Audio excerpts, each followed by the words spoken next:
Le décryptage de l'actualité nationale et internationale, c'est tous les dimanches sur l'Intelligent TV à partir de 16h 2x0.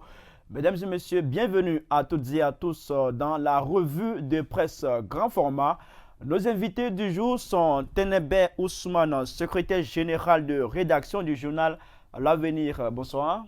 Bonsoir, Et Ibrahim. merci d'avoir accepté notre invitation. Non, merci beaucoup. L'autre invité du jour, c'est Sama Zeyi, journaliste pour le compte du journal Le Quotidien d'Abidjan. Bonsoir. Bonsoir, Kali.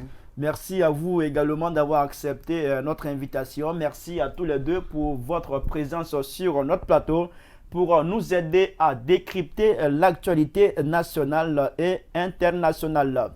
Enfin, le dialogue politique a repris en Côte d'Ivoire. Pouvoir et opposition se sont rencontrés le jeudi 20 janvier 2022 pour s'accorder sur les thèmes de discussion. On en parlera dans cette émission. Ce sujet nous permettra de déboucher sur le deuxième avec l'ex-première dame Simone Gbagbo qui pense qu'il faut adopter une nouvelle constitution. Et ces sujets feront l'objet de débats dans la synthèse de la semaine.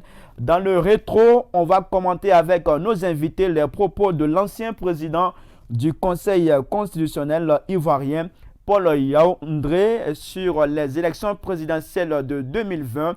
Quant au focus média africain, il sera question de la CAN 2021 au Cameroun.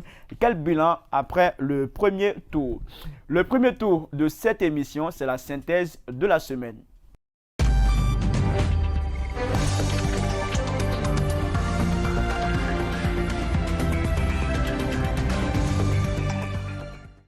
Le jeudi 20 janvier 2022, entre le gouvernement ivoirien et les partis politiques, comme prévu, tous les principaux partis politiques, sinon les partis d'opposition, ont pris part au processus. Alors, Tenebe Ousmane, on commence avec vous. Déjà, qu'est-ce que cette reprise du dialogue politique vous inspire comme commentaire?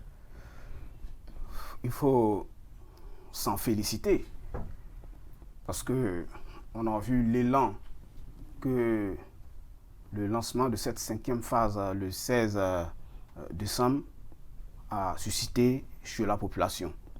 Donc ce temps qui s'est passé où on n'a rien vu, on n'a pas vu la suite de ces assises-là, certainement avait commencé à susciter un peu d'inquiétude. Maintenant que les choses sont reprises et que ce jeudi, tout le monde s'est retrouvé encore autour de la table. Je crois que c'est à saluer. Voilà, c'est une bonne information pour et les politiques et toute la nation tout entière. Alors, une reprise que vous saluez également, Sama Zeyi? Oui, effectivement, c'est une bonne chose. La reprise du dialogue, comme vous l'avez dit, la cinquième phase du dialogue national, comme on peut le dire, qui regroupe les partis politiques pour réfléchir ensemble, comment dirais-je, les bonnes démarches de la Côte d'Ivoire. Il faut noter qu'il y a 10 ans de cela, on peut revenir en arrière, en 2001, la Côte d'Ivoire était déchirée par une guerre, vraiment des postes électoraux. Et donc, c'est très important pour que tous ces fils se retrouvent autour d'une table pour, comment dirais-je, analyser et donner des nouvelles perspectives. D'accord. Les thèmes ont été retenus à cette occasion. On a la réforme de la commission électorale indépendante CEI. On a la réforme du code électoral, les mesures pour apaiser l'environnement socio-politique, la réconciliation nationale et l'élaboration d'une nouvelle liste électorale. Alors, Tenebe Ousmane, est-ce que ce sont des thèmes qui vous semblent légitimes à l'ordre du jour en ce moment? Oui, je ne vais pas remettre en cause ces thèmes autour desquels la classe politique va se réunir bientôt. Parce que le Premier ministre a dit qu'il n'y aura pas de sujet tabou, que toutes les questions seront regardées. Donc, de mon point de vue, ce sont des questions importantes, surtout que ce sont des sujets qui ont été au début des crises qu'on a connues. Donc, l'idée ici, c'est que ces questions-là soient vraiment analysées avec une bonne foi, de sorte que ce qui en ressorte soit consensuel, soit accepté de tous. Et on a vu quand même beaucoup d'assises dans l'histoire de la Côte d'Ivoire, à commencer par le Forum de la Réconciliation qui n'a pas empêché que la Côte d'Ivoire connaisse sa crise la plus sérieuse de son histoire, qui a fait 3000 morts. Donc, c'est pourquoi je souhaite que ces assises-là soient des assises où les gens se parlent franchement, et qu'au sortir de ces discussions-là, de cette 5e phase-là, toute la classe politique s'entende sur ces questions-là qu'ils ont eux-mêmes posées là pour que, en tout cas, la Côte d'Ivoire et l'ensemble des Ivoiriens et tous ceux qui vivent sur ce territoire-là trouvent vraiment une terre de paix. Voilà. D'accord. Samadji, vous, à votre niveau, quelle est l'interprétation que vous faites de ces différentes thématiques pour ce dialogue politique? Comme l'a dit tout à l'heure le confrère, ces thèmes sont très importants, mais pour moi, ce dialogue, je le classe plutôt sur 2 formes. Lesquelles? Il y a la forme, au niveau de la forme et au niveau du fond. Au niveau de la forme, je pense que c'est une très bonne chose, le fait de réunir les enfants de la Côte d'Ivoire, les grands politiques, pour débattre les grands sujets de la Côte d'Ivoire. Vous avez un problème avec le fond de ce dialogue? Oui, effectivement. Je vais en venir. Et au niveau de la forme, pour moi, je vais commencer par une petite introduction un peu comique. Autour de cette table, en lieu et place des fleurs qu'on mette pour accueillir ces grands, moi je préfère qu'on mette des statuettes au niveau de la carte de la Côte d'Ivoire. C'est difficile pour nous à comprendre. Expliquez-nous ça. Au niveau des, comment dirais-je, je peux dire, par exemple, au fait de mettre des fleurs, au niveau, comment dirais-je, l'enceinte au milieu de la table, de tout ce monde qui est en train de débattre ce sujet, je préférais qu'on mette des statuettes de la carte de la Côte d'Ivoire. Je m'explique. À chaque fois que, comment dirais-je, un politique prenne la parole au niveau du dialogue, qui pense à la Côte d'Ivoire. Est-ce que tu vois? Parce que je pense que le dialogue, à chaque fois, on se retrouve. Et à chaque fois, il n'y a rien de concret. Vous voyez? Donc, il faudrait que chacun mette un peu d'eau dans son vin pour passer à la Côte d'Ivoire. Vous me comprenez? On comprend. Et au niveau du fond, le dialogue est bienvenu. Mais il y a encore des acteurs de la crise politique qu'on cite en Côte d'Ivoire qui ne sont pas là. Lesquels? On a Soro Guillaume, on a Blé Goudé.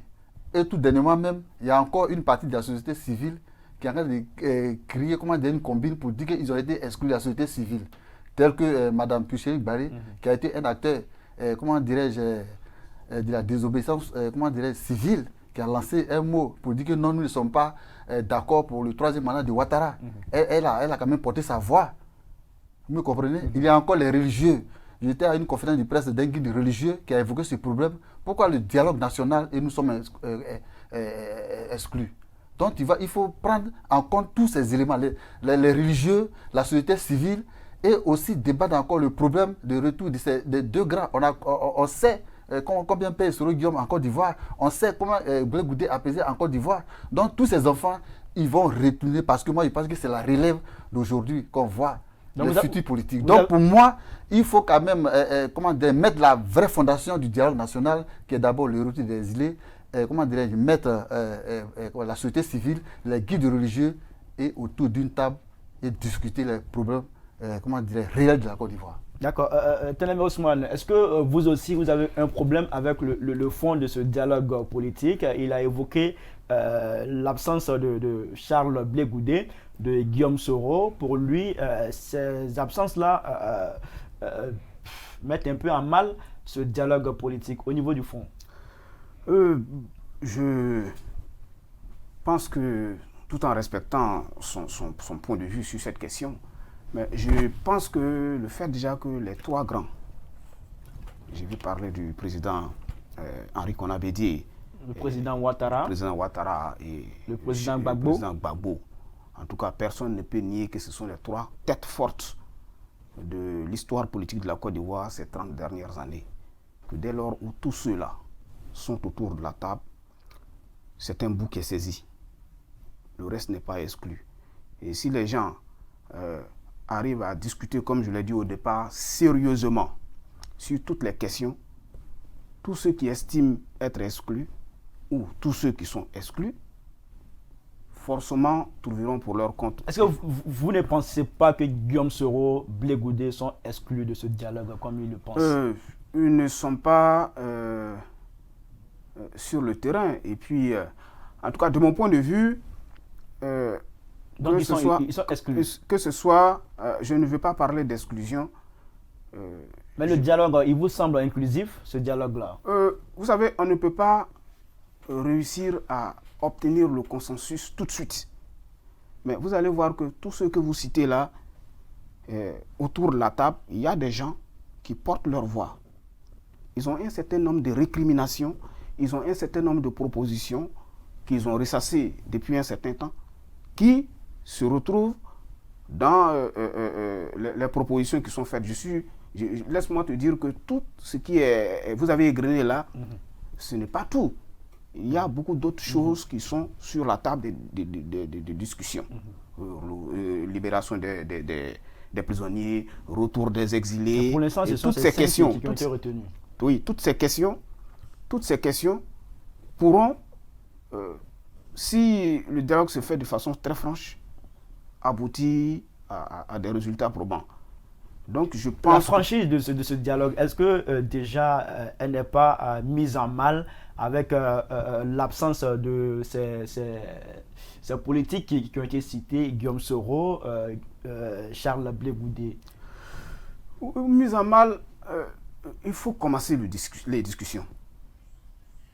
Parce que tous les problèmes ne peuvent pas être résolus spontanément.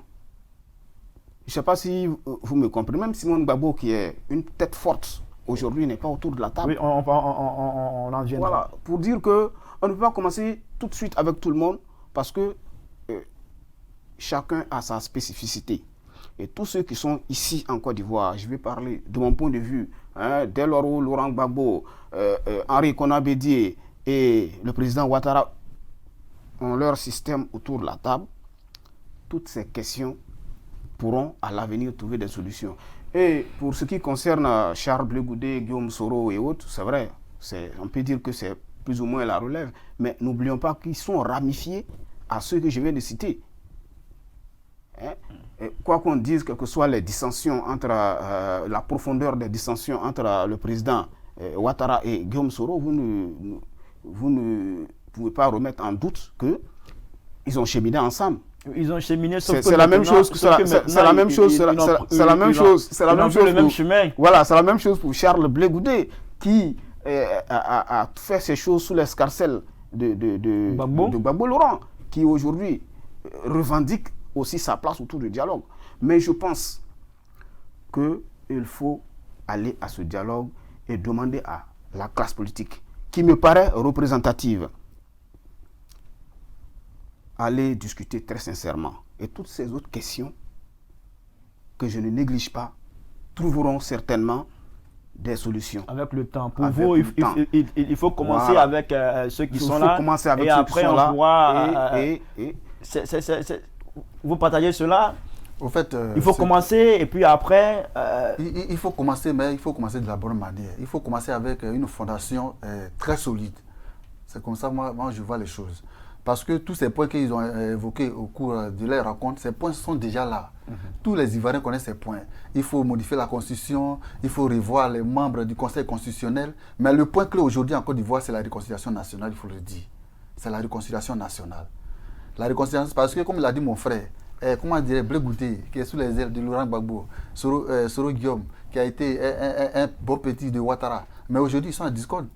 Mais aujourd'hui, il ne peut pas me dire que Blé Goudé appartient au parti de Laurent Gbagbo, ni Soro Guillaume appartient au parti de, comment dirais-je, Alassane Ouattara. Donc, tous ces gens, il faut les ramener sur la table de négociation. Comme l'a dit le président Alassane Ouattara, il a dit que nous voulons d'abord une nouvelle génération. La nouvelle génération, ce n'est pas les trois grands. Une nouvelle génération, il faut préparer la relève pour ces beaux petits, comme on peut le dire. Donc, pour moi, il faut quand même essayer de mettre un peu d'eau dans le vin. Moi, je voudrais que le président Ouattara prenne du degré au niveau de la réconciliation nationale pour annuler tous ces obstacles de ces deux petits, comme je peux le dire. Pour qu'ils rentrent au pays. Pour qu'ils rentrent au pays et ensemble maintenant. Parce que le président Ouattara, moi, j'aime son discours. Il vient à la magistrature suprême. Il dit la Côte d'Ivoire a souffert. Oublions le passé et construisons une Côte d'Ivoire nouvelle. Dans la réconciliation. Aujourd'hui, on a un thème au niveau du RHDP, la Côte d'Ivoire solidaire. Mais la solidarité passe par quoi? Par la réconciliation, par l'amour. Donc, pour avoir une réconciliation solide, il faudrait que tous ces enfants de Côte d'Ivoire soient autour d'une table. comme je peux le dire, paraphrasé par un écrivain, comment on l'appelle, Saint-Exupéry, dans son livre, qu'il a dit, Terre des hommes, que l'amour, ce n'est pas de se regarder l'un et l'autre, mais c'est de regarder dans la même direction. Donc tous ces Ivoiriens doivent regarder dans la même direction. Et là, cette direction, c'est quoi? C'est la solidarité, c'est la réconciliation nationale. Il faudrait que le président Ouattara puisse avoir, comment dirais-je, un cœur de papa et faire revenir ses enfants. Et ensuite, tout le monde, ils vont s'asseoir autour de ces Côte d'Ivoire blessés. On vous a bien compris. Pour vous, le succès de ce dialogue dépend du retour de ces figures politiques que vous avez citées, notamment Charles Blé Goudé et aussi mettre aussi, comme je l'ai dit tout à l'heure, les religieux plus la société civile.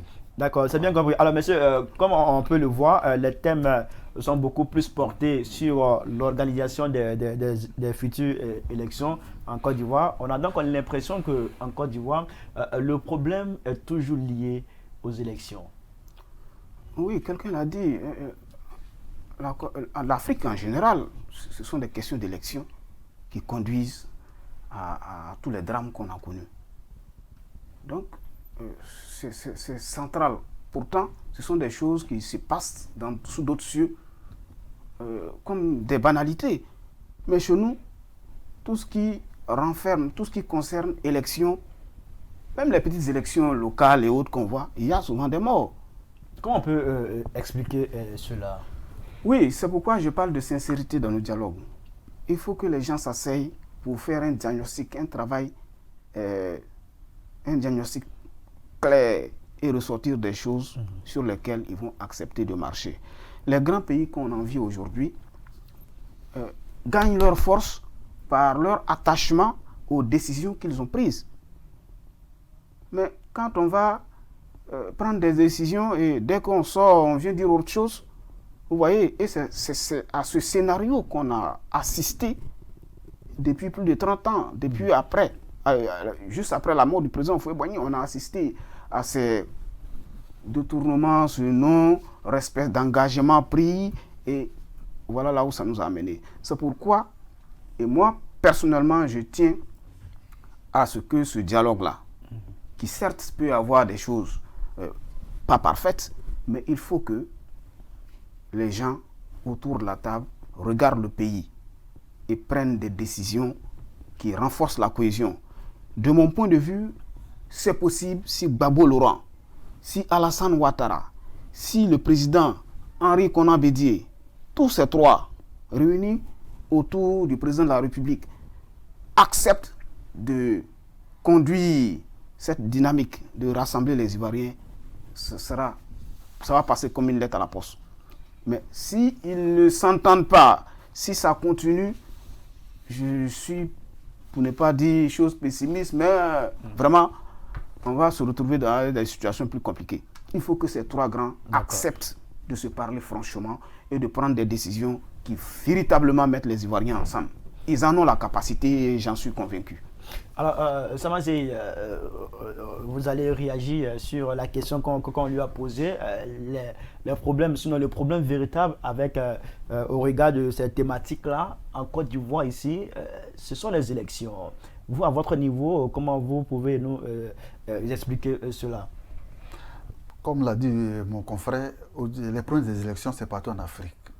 Les élections où d'autres pays prennent pour des jeux simples, ici, dans l'Afrique noire, ça devient un autre sujet qui fait des morts. Ce sont les politiques qui sont responsables ou bien c'est la population qui n'est pas assez éduquée à la politique? Ce sont les politiques qui ne sont pas, comment dirais-je, bien éduqués, comme je peux le dire.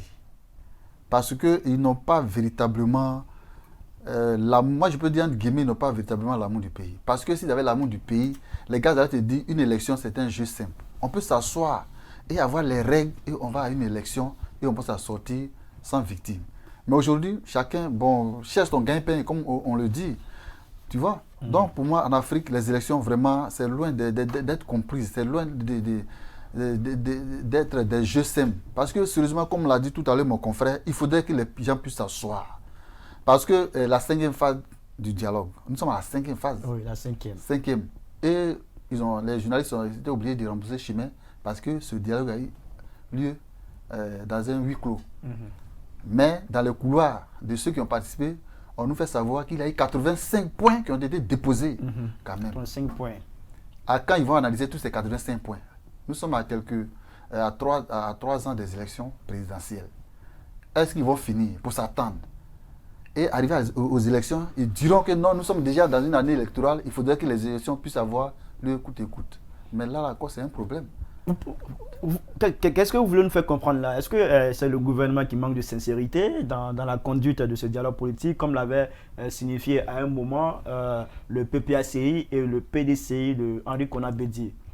Mais je ne veux pas dire que le gouvernement manque de sérieuxité parce que le Premier ministre, Patrick Hachi, son Excellence Patrick Hachi, a dit qu'il reste ouvert au dialogue. Et tous les points du pays seront abordés. Donc déjà, l'opposition, dans son ensemble, doit accepter d'abord cet accord. Parce que, mine de rien, c'est le président Ouattara qui tient le pays, actuellement. Donc, les autres partis de l'opposition doivent, accepter ces points et à la table de négociation, ils doivent poser leurs points et le gouvernement doit analyser afin que tout le monde trouve un point d'accord. D'accord, c'est bien compris. Mais si on va partir pour... vous voulez réagir oui, rapidement sur la question, lors d'un conseil du ministre, je ne sais pas si c'est celui qui a précédé le dernier, je crois que le porte-parole du gouvernement disait que le dialogue a pris un coup parce que des partis d'opposition, en tout cas des partis politiques, n'avaient pas déposé les documents qu'il fallait. Donc ce retard était à imputer clairement à l'opposition. Eux qui ont toujours revendiqué le dialogue. Du moins pas revendiqué, mais qui se sont toujours présentés comme les demandeurs du dialogue. Je crois que c'est le FPI d'Afin Guessan, seul qui avait déposé ses dossiers le 17. Je veux dire les revendications et autres, tout. Mais les autres partis ont traîné un peu les pas. Donc c'est dire que il ne faut pas forcément jeter l'opprobre sur le pouvoir en place, mais l'opposition également doit jouer son rôle pour que ces choses-là puissent aller très vite. Près de 100 dossiers à analyser en moins de... Il a dit, il reste encore quelques années pour qu'on arrive aux élections. Il faut que les choses aillent avec célérité. D'accord. Il faut que cette émission aussi aille avec célérité. Donc, nous allons partir pour le deuxième sujet de cette émission, notamment de cette première rubrique, la synthèse de la semaine. Et là, on va parler de l'ex-première dame de Côte d'Ivoire, Madame Simone Gbagbo, qui le mercredi 19 janvier 2022 a animé un point de presse où elle a donné sa position sur le dialogue politique. Elle a fait savoir qu'elle n'a pas été invitée, quelque chose qu'elle a vraiment décrit. Et puis elle a appelé le gouvernement à inclure dans ce dialogue toutes les forces vives de la nation. On va écouter un élément vidéo où elle appelle à l'adoption d'une nouvelle constitution en Côte d'Ivoire. La Constitution de 2016 est la source de la crise du troisième mandat de M. Alassane Ouattara, consécutive à l'élection présidentielle de 2020. En la matière, son interprétation a créé de graves controverses au sein de la communauté des juristes et dans la société ivoirienne. Cette constitution n'est pas consensuelle, puisqu'elle a exacerbé les tensions et divise davantage les populations. Comment une loi fondamentale, aussi confligène, peut-elle garantir la paix sociale que tous recherchent? Il est impérieux de se doter d'une autre constitution dont la rédaction bénéficierait de l'expertise et de la sagesse d'une bonne équipe de juristes, de politiques, de religieux, d'intellectuels, d'hommes d'affaires, de chefs coutumiers représentant les 4 grands groupes ethno-linguistiques du pays, c'est-à-dire les Akans, les Gours, les Mandés et les Krou. le gouvernement prendra les dispositions idoines afin que la nouvelle loi fondamentale soit votée par voie référendaire. Ainsi, cette constitution consensuelle rassemblera les peuples de la Côte d'Ivoire et sera un gage d'un nouveau contrat social. Alors, Samazei, est-ce que vous êtes d'accord avec l'ex-première dame Simone Gbagbo? Je ne peux pas dire que je suis totalement d'accord avec elle parce que c'est son point de vue.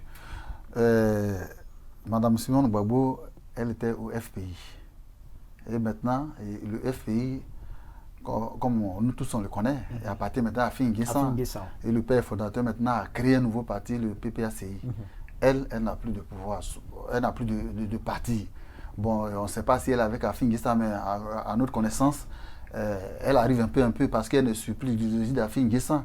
Donc elle ne peut pas être, comment dirais-je, invitée. On sait que c'est une célébrité politique en Côte d'Ivoire, mais à la table du dialogue, on a invité un parti politique. Mais pour le moment, elle est le président d'un mouvement.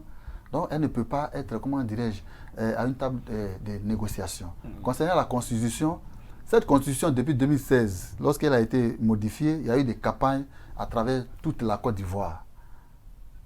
Vous me comprenez? À travers toute la Côte d'Ivoire. Même Pascal Afin-Guessan a fait campagne pour voter contre cette Constitution. Et la Constitution a remporté sur le non. Donc aujourd'hui, pour que cette Constitution soit modifiée, c'est pour cela que je reviens un peu à mon confrère, il faudrait qu'on appelle tout le monde.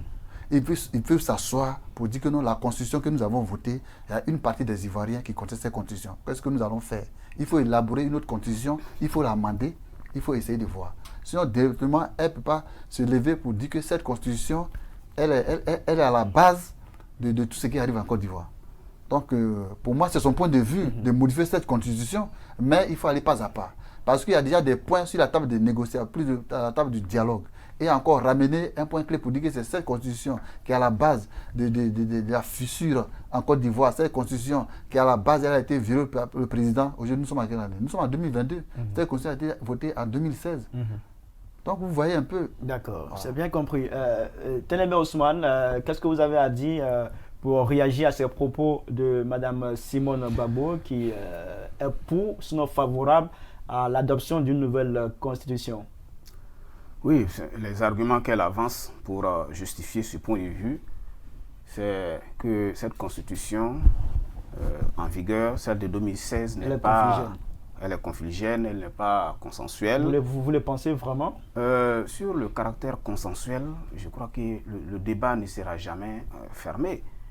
Parce qu'elle parle de référendum. N'oublions pas que cette constitution a également été votée par référendum. C'est ça. Maintenant, il y a l'autre aspect. Elle souhaite qu'un certain nombre de personnes, d'experts, soient rassemblés pour réfléchir sur un avant-projet, si je comprends bien son raisonnement. Et c'est cela qui sera pris comme... qui sera soumis à référendum. Voilà. Je crois qu'on avait posé cette question au professeur Oraga Obou, l'un des rédacteurs de la Constitution actuelle, qui nous avait dit qu'il y avait deux façons de soumettre une constitution. Soit c'est le président de la République qui en prenait l'initiative. Parce que, ayant été élu par le peuple, lui seul, il est une institution. Donc, il a la possibilité d'initier une constitution. C'est ce qu'il a fait. C'est pourquoi, dans l'interprétation, le débat sur l'interprétation, quand il a dit la constitution, c'est moi qui l'ai initiée, personne d'autre ne peut mieux la connaître que moi-même. Il a clos le débat, d'autant plus que c'est lui qui l'avait fait. Effectivement. Maintenant, il y a l'autre procédure, celle que propose Simone Gbagbo, rassembler des experts, des juristes et autres. Cet exemple a déjà été fait dans l'histoire de la Côte d'Ivoire. Je crois que la Constitution de 2000 avait été adoptée de cette façon. Mais qui ne se souvient pas de toute cette polémique que ça a suscité? Le et le ou. Je ne sais pas si vous vous souvenez encore de ces débats. Mais cette Constitution avait réuni aussi des experts. Je crois qu'on avait appelé ça commission consultative, quelque chose comme ça. Et c'est eux qui avaient sorti quelque chose qui avait finalement été soumis à référendum. Donc, pour dire que Ce n'est pas une Donc, question. Vous êtes contre cette manière-là qu'elle évoque pour arriver à la... Elle a fait une proposition qu'il faut respecter, mais je ne pense pas que ce soit une solution à tout l'engrenage que la Côte d'Ivoire, d'où la Côte d'Ivoire vient de sortir en 2020. Il faut que les gens se parlent sérieusement et il faut qu'autour de la table, les gens se parlent en frères, qu'ils se pardonnent. Surtout ça, que le pardon soit le maître mot. Et je pense que le président de la République, quand il, dans son discours, le dit, je pense qu'il est de bonne foi et je souhaite que ce soit de bonne foi pour que la Côte d'Ivoire, pour une fois, qu'ils vont laisser aux générations après eux, que ce soit une Côte d'Ivoire qui fasse des compétitions, non pas sur des terrains politiques ou militaires, mais sur des terrains de la technologie, en tout cas de tous les défis qui attendent aujourd'hui le monde, que ce soit ça qui préoccupe les Ivoiriens, comme on le voit dans d'autres pays. D'accord, on vous a bien compris. Pour vous aussi, cette adoption d'une nouvelle constitution, ça ne préoccupe pas les Ivoiriens en ce moment. Elle estime que, quelque part, cette loi fondamentale qui existe en ce moment a été pour quelque chose dans ce qu'on a connu comme violence en 2020. C'est ça, on dit un pays démocratique. Pour le moment, elle n'est pas présidente d'un parti politique. Elle est président d'honneur d'un mouvement qu'elle a créé, comment dirais-je, entre guillemets, on attend d'abord. MGC. Donc, elle a donné son point de vue. Aujourd'hui, moi-même, je peux me lever pour faire une conférence de presse pour dire que non, la constitution de la Côte d'Ivoire, elle est gênante, on veut la changer. Mais comme l'a dit mon frère, il y a les rédacteurs, il y a le président de la République. Et si vous voulez que cela porte fruit, les partis politiques, l'opposition et le pouvoir doivent se dire et dire, comment dirais-je, que la constitution, comment dirais-je, nous voulons la revoir. Vous estimez qu'elle se trompe de combat, c'est ce que vous voulez dire? Non, je n'ai pas dit qu'elle se trompe de combat, c'est son point de vue. Parce que pour le moment, je n'ai pas dit qu'elle est présidente d'un parti politique, elle est présidente d'honneur d'un mouvement. Donc elle a donné son point de vue parce que c'est une célébrité politique en Côte d'Ivoire. Donc elle a fait son analyse depuis 1916, plutôt de 2016 jusqu'à ce jour en 2022 pour dire que non, pour moi, il paraît que la constitution pose problème. Donc il faut la rédiger. Je souhaite qu'il faut regrouper les 4 grands groupes ethniques pour faire une nouvelle constitution. C'est un point de vue, c'est une conférence de presse qu'elle a animée. Mais déjà, le président Ouattara, bon, en tout cas, on parle beaucoup de révision de la Constitution. Est-ce qu'on ne donne pas raison là à ce que Simone évoque? Moi, je vois dans cette sortie de l'ex-première dame un appel de pied. Elle veut peut-être être associée ou en tout cas dire qu'elle existe, qu'elle est là, qu'il faut tenir compte aussi de ses propositions. C'est comme ça que vous voyez les choses? Est-ce que elle n'est pas en train même de travailler à la mise en place d'une formation politique en bonne ou due forme? Je ne sais pas. Mais sur le fond, vous savez, on ne connaît même pas le contenu de tout des partis politiques qui participent actuellement au dialogue. On ne connaît pas tous les éléments qu'ils ont déposés. Voilà, peut-être qu'il y a ces aspects qui sont pris en compte par certains. Mais moi, j'analyse en tout cas cette conférence, cette sortie de l'ex-première dame, comme bon, voilà, elle est là, elle a une structure, elle aussi, elle compte. Veut exister politiquement. Et voilà, et pas exister, ça sera en train de, comme si l'idée c'était de jeter l'opprobre sur elle ou bien de dire que non, c'est une femme respectable. Voilà, mais elle veut aussi montrer qu'elle compte et elle a raison. Voilà, maintenant, on attend de voir si elle va créer son parti ou pas et ce que ça va donner. Elle compte pour le moment, politiquement, ou bien elle ne compte pas? À présent, on attend. Sinon, dans le passé, on sait que Simone Gbagbo, comme je ne cesserai jamais de le dire, c'est une célébrité politique en Côte d'Ivoire. Et actuellement? Actuellement, on attend parce qu'elle a créé un mouvement. Est-ce qu'elle compte politiquement actuellement alors? Politiquement, bon, je ne peux pas répondre à cette question, mais moi, pour le moment, elle se fait attendre pour qu'on puisse voir qu'elle est là. Donc elle n'est pas là pour le moment. Voilà, pour le moment, elle n'est pas là. Elle n'existe pas politiquement. On sait qu'elle est écoutée dans le monde entier, même en Côte d'Ivoire. Elle n'existe pas politiquement. Pour le moment, elle n'est pas là. quand elle va nous faire savoir que son mouvement est un parti politique, on verra que Mme Simone Gbagbo, elle est là. D'accord, on vous a bien compris. Puisqu'on parle de la Constitution, la transition est toute trouvée pour passer à la deuxième rubrique de cette émission, le rétro. La semaine passée, on a reçu sur ce plateau deux confrères. On avait Beta Michel qui est directeur de publication du journal Le Bélier. On avait également Ambroise Tétier qui est journaliste et analyste politique. Eh bien, ils se sont prononcés sur les récents propos de Yao Ndré, qui est l'ancien président du Conseil constitutionnel ivoirien, qui, pour lui, le président Ouattara est à l'origine des violences que la Côte d'Ivoire a connues pendant les élections présidentielles en 2020. On va l'écouter à présent et puis on reviendra à vous pour les commentaires.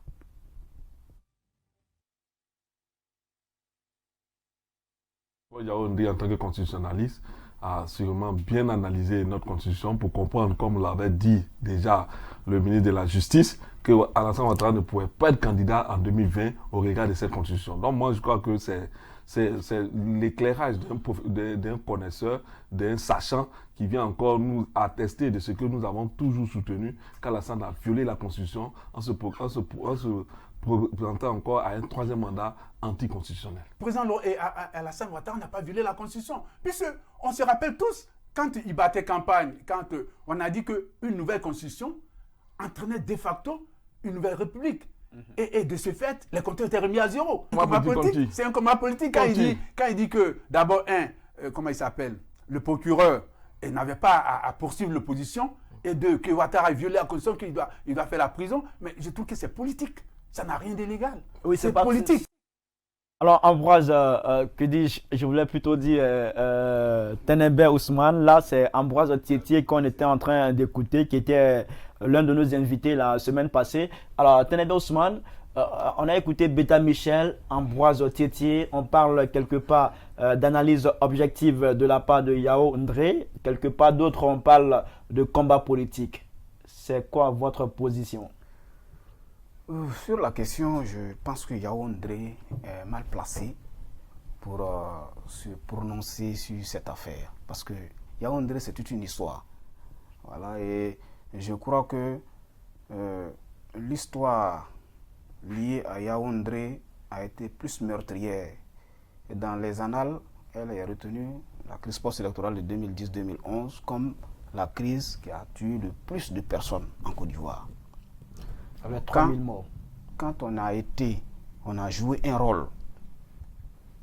C'est-à-dire quand on avait la possibilité d'empêcher ça, je crois que on devait se taire.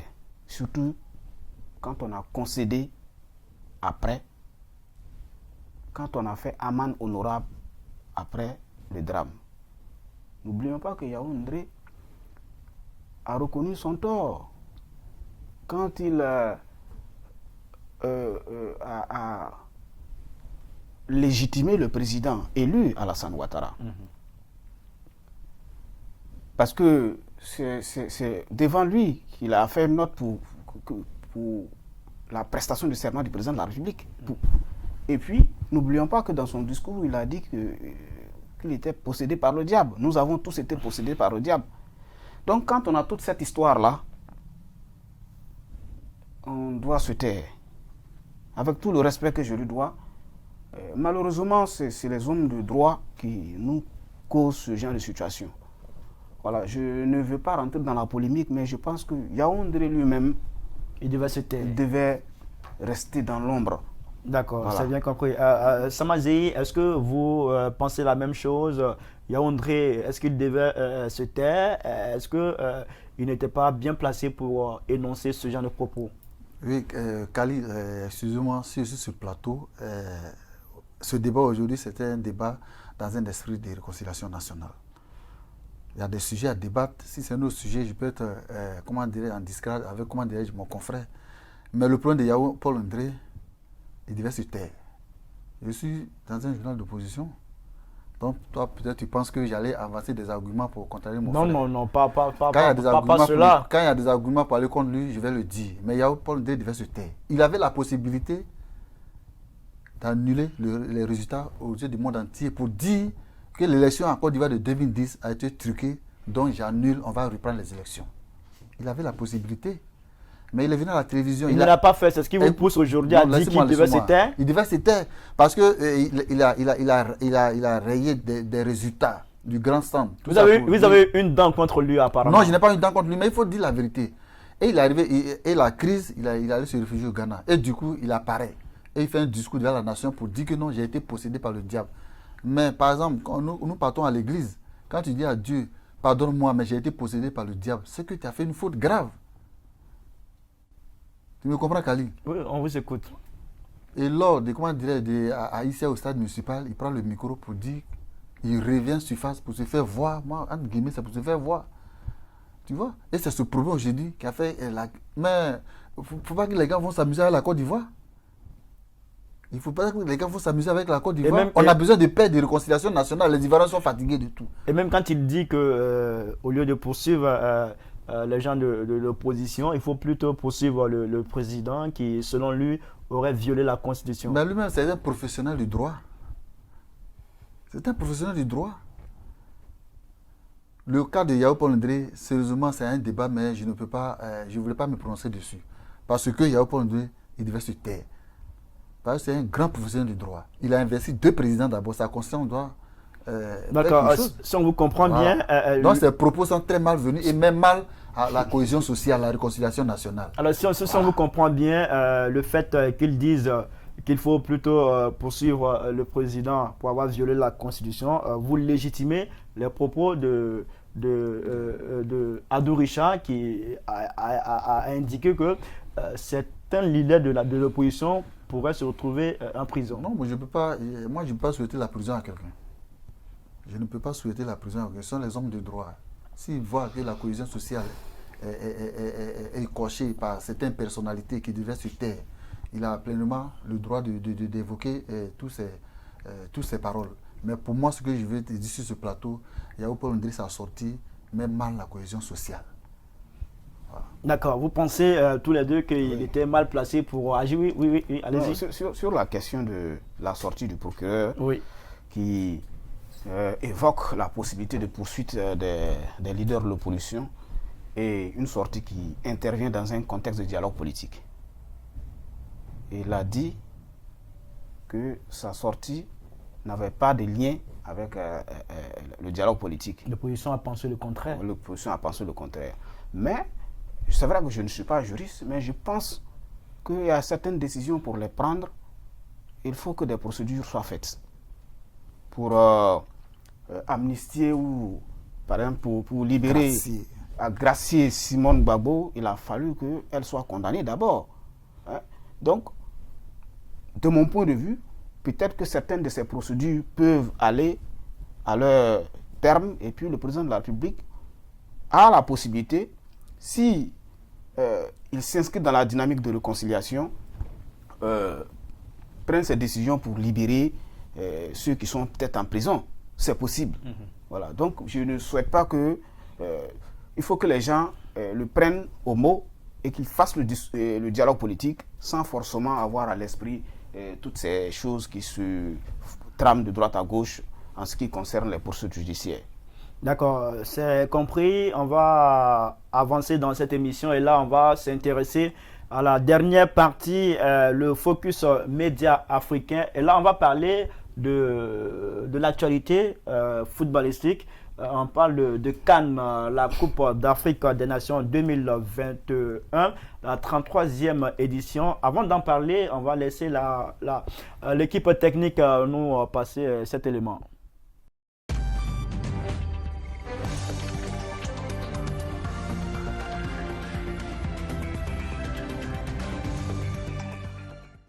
Messieurs, le premier tour de la CAN 2021 vient de s'achever.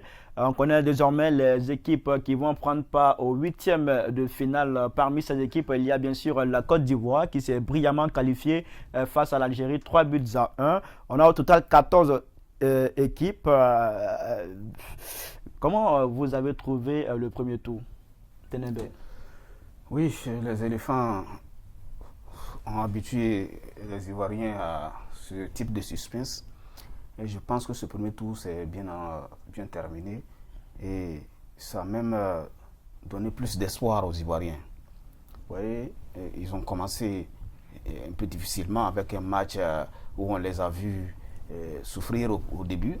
Le deuxième match, on a vu comment ça s'est passé. Ils ont énormément joué, ils ont raté beaucoup de buts.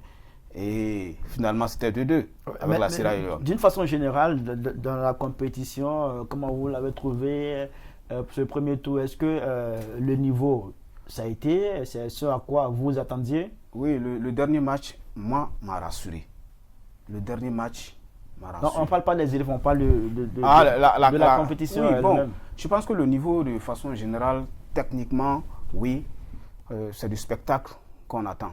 Et il est bon. D'accord. Ouais. Il n'y a pas de petite équipe. Samazé, quelles sont vos impressions après ce premier tour de la CAN 2021?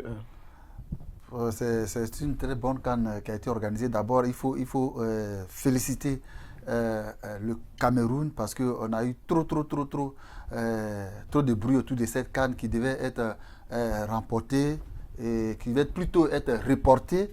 Et le Cameroun a resté sur sa décision. On a vu les manigas au niveau de l'Europe. La CAF a maintenu et la CAN a eu lieu. Aujourd'hui, il faut reconnaître qu'il n'y a plus de petite équipe dans la CAN parce que si ce n'est pas la Côte d'Ivoire et le Cameroun qui allaient au-delà de 3 buts, il faut le voir, c'était 1-0, 2-0. Donc, techniquement, on a eu vraiment dans l'ensemble des joueurs, des 24 équipes, on a eu vraiment des joueurs motivés, un bon spectacle.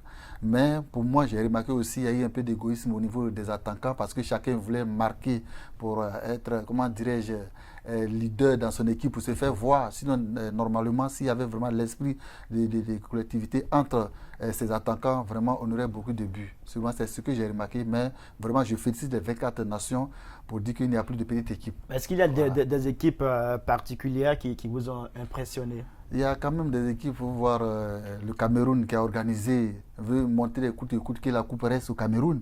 Il a eu cette motivation, il a eu ces petites équipes, Cap-Vert, il y a eu quand même Comores, qu'on disait avant, Côte d'Ivoire, Comores, Côte d'Ivoire, Cap-Vert, tu partais au champ parce que tu connaissais déjà le score. Mais aujourd'hui, il faut voir ces petites équipes qui émergent, qui ont vraiment donné à fond, qui ont prouvé qu'ils peuvent jouer du bon football. Donc, sérieusement, dans la 100 pour ce premier tour, on a eu une très bonne CAN.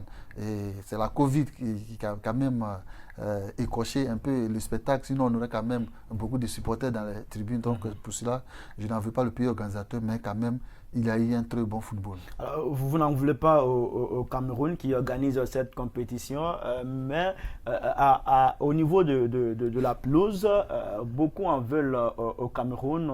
Beaucoup disent que le Cameroun n'était pas prêt à organiser cette compétition. Est-ce que c'est aussi c'est ce que vous avez pu remarquer après ce premier tour? Au-delà de ces aspects techniques, pour moi, ça, ce sont des détails. C'est la performance des joueurs, la capacité des joueurs à s'adapter à ces milieux-là. Qui me paraît, j'ai le sentiment que les joueurs, voilà, ils arrivent à nous donner du bon spectacle à l'occasion de chaque match.